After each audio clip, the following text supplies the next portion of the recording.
Welcome, everyone. I'm William Henry here with David Mersky, CEO of Sibannac. David, welcome. It's good to see you again. Thank you. Lots have changed since we last spoke in October. You know, it seemed like back in the later summer months of 2024, there was not a sense of discouragement around psychedelics, but the expected deregulation of MDMA didn't happen, and it was perceived as a setback, and people are thinking, oh, maybe the industry is going to be losing steam now, this kind of thing. And then we have an election. And now we have a changing of the guard. We have the Republicans control of the Senate, the House, the White House. And we have President Trump, who has nominated Robert F. Kennedy Jr. to run the Department of Health and Human Services. And now all of a sudden, all the rage is, the topic is fast tracking of psilocybin and psychedelics. Yeah, it's really, really exciting. Change is good. I mean, it's a lot to be unexpected, but I think us in the industry are encouraged by the potential, at least, of what's to come. And RFK has really signaled a personal interest in psychedelics. He's referred numerous times to the suppression of psychedelics in the past, and has actually talked significantly about how his family has really benefited personally. So he's actually seen that on a personal level. You know, from a legal standpoint, to get a little technical for a second, the other thing that will help this administration, along the lines of the deregulation that we're seeing, is the change into the Administrative Procedure Act, which I know a lot of people probably aren't aware of. But, you know, you have all these federal agencies, and how do you make rules, and how does the government really run? And these agencies really have been empowered for a long time to make up the rules that basically govern the day-to-day processes. But there's been a significant challenge to that, and the Supreme Court has just ruled in essentially addressing the Chevron doctrine, which some people may be aware of. It goes back to regulations that were put in place where the oil companies had these big spills, and there was like a push to put regulation in place to try to prevent these things. But what's really happened, and what we've seen over the number of years in the last decade since the Chevron case, was that these agencies sort of take on this power that Congress really never gave them in the first place. And there's been a tension growing between, well, there's certainly the ability to make up rules, but when do these agencies overstep and actually start enacting laws that they're really not empowered to do? So with the overturning of the doctrine, I think it is welcoming in sort of a new era here, where a new administration coming in will be able to take advantage of this kind of change to really put in place some of the changes that we really like to see in the psychedelic space. Right, and it's not just the psychedelic space. We've got Elon Musk running the DOGE now, Department of Government Efficiency. He has personal testimonials with ketamine. He says he has a prescription for ketamine. And here is RFK Jr. talking, as you said, from the heart. He said he has seen the benefit of psychedelics. And that's a completely different sort of approach to this than we've ever had in any kind of a governmental agency. So I'm with you. There's tremendous optimism about, hey, this could be fast-tracked. We could get out here and start making a big difference. And one of the things that the analysts talk about that I find so interesting and so powerful, it tells me they've got a real handle on this subject, is they're like, well, okay, fine, we can fast-track psychedelics from a business perspective, but where's the integration? And when you read that, you realize these people know what they're talking about, because they know how valuable the after journey experience is and the integration. So talk about that and how Sibannac can be involved in that as well. Yeah, it's a great point.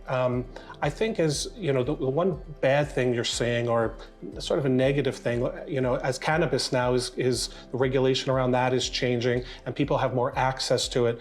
But what you tend to see is businesses come in and they try to monetize everything to try to get product into your hand and use the product without really focusing on the healing benefits. And that's where we really come in. So along with the deregulation, all of that is great and necessary to be able to get access to people that are now interested. But the question is, how do you make the best use of the psychedelic experience? And that really involves integration, really talking to people about, what do you expect out of this? What are you looking for? What are the problems going on in your life? What are things that we can use the medicine experience for to help heal that journey? And then, of course, after the experience, because people talk about all the wonderful experiences that happen and the mystical experiences that you have during the journey, but the real work comes afterwards. Right. What do you do? How does this help you live your daily life better? Right. And that integration process is something that Sibannac is really interested in pursuing. And along the lines of this legalization, in areas we've talked about, like in Oregon and Colorado, California, right. Even here in our state of Arizona, a legislature that's been really conservative in nature has really stepped up to be behind psilocybin in particular, because of the positive effects that we're seeing with regard to veterans, right. with PTSD and depression. And so even this last setback with MDMA, I think is something that, again, the new laws and legal changes and the analysis and regulation that's coming, looking that at a different way, easing up on that a little bit, will help sort of ease our road into helping not only getting people access to it, but helping them really improve lives with the integration. Yeah, totally. And that's where Sibannac can take a leadership role as well, because there's a lot of people out there in communities all across the world, literally, mostly in America, now in Canada, where you have practitioners that are doing medicine ceremonies, and then individuals that need this net. And the net it's knowledge-based. It's about, as you say, how do you make this work in your daily life, but also to expand your consciousness as well. And that's where the Starwalker Cafe comes in, where we're gathering people together to talk about this, to recognize that, hey, you know, these journey medicines, these plant medicines have been in use for thousands of years. Right. And you know, the only difference between then and now is they didn't have an FDA 2,000 years ago. We do now, and they're telling us this is what you can and can't do with your consciousness. And this is part of the great shift that's unfolding right now. And just to be clear, the studies, the phase 3 studies that are going on in psilocybin and MDMA and even DMT now, are very positive. They've shown only really positive results. So it's a little bit of a setback, but it's not based on anything that was negative or that's come out of these studies. In fact, it's really been to the contrary. It's been so positive. Right. And you know, I've talked with people in the alternative medicine community also, not plant medicine, but just alternative medicine. They're fired up. They are so excited that, you know, the traditional medicine people say, oh, this is new age and that, but it's like, there's a whole new world that we're entering into. And that's what's so exciting. Yeah, it's a new world for us, but as we discover, it's been around for thousands of years in all these ancient cultures, and it's just so exciting to start to be able to begin to explore that now. Right. And, you know, on the subject of our expanding universe, I mean, stories are just in the daily news all the time now. What, Google quantum chips that process in parallel dimensions?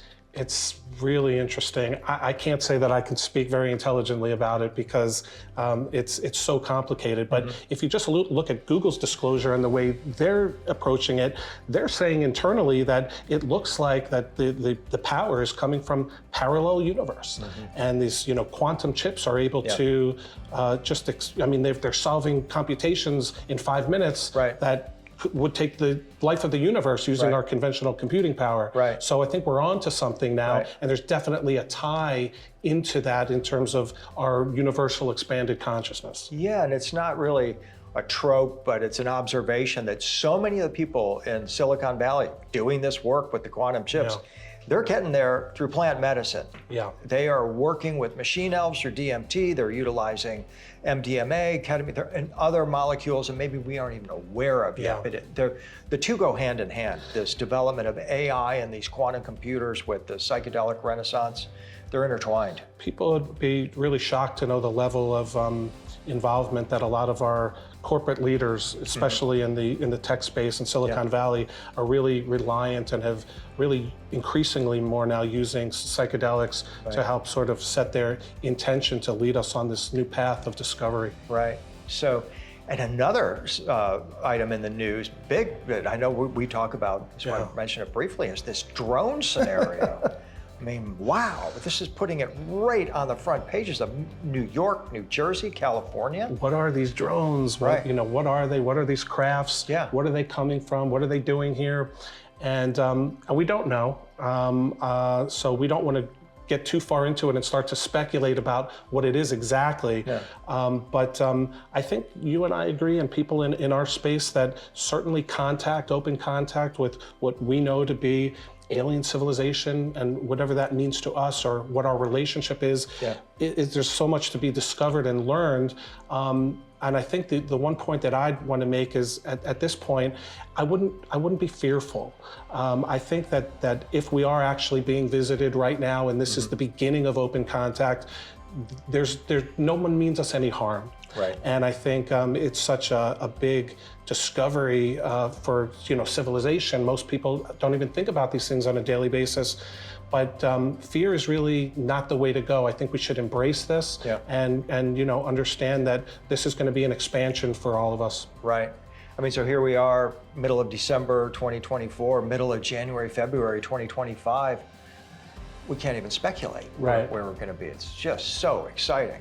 We're making it happen, and that's the Star Walker Cafe's role as well. Is to once again gather. Let's talk about this. Let's get informed. Let's dissect this and find out how do we live in this new world. I think we have nothing but exciting things to come with everything we've discussed today, all coming together for the new year. Right on. Well, thank you, David. I want to wish you a happy holiday season. Happy holidays to you. We'll be back again in the new year for an update, and I can't wait to see where we're at then. Terrific. Okay. Thank you.